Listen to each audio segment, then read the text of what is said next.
எங்கடி கிளம்பிட்ட? யோ, எங்க அப்பா நிலத்தை விற்க போறாரு. நானும் என் அக்காவும் எங்க பங்கை கொடுத்தாதான் கையெழுத்து போடுவோம்னு சொன்னோம். வர சொல்லிட்டாரு. ஓ, இவளுக்கு அங்கேயும் பங்கு இங்கேயும் பங்கா? அப்போ உன் தம்பிக்கு? அதான் வீடு இருக்கே. அப்போ இந்த பண்ணையனா எங்க அக்கா கிட்ட கொடுத்துறேன். நம்ம வீடை மட்டும் வச்சுக்கலாம்.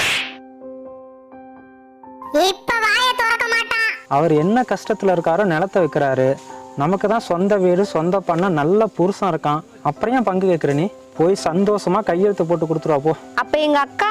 தங்கச்சி நீ விட்டு கொடுக்கும் போது உங்க அக்காவுக்கு சொல்ல வேணும். சரியா? எனக்கு இப்பதான் நிம்மதியா இருக்கு. ஆனா எனக்கு ஒரு டவுட். என்ன? பேச்சு வாக்குல நல்ல புருஷன் சொன்னில்ல, அது உண்மையா? போய் நடக்க வேண்டியது பாதி படி.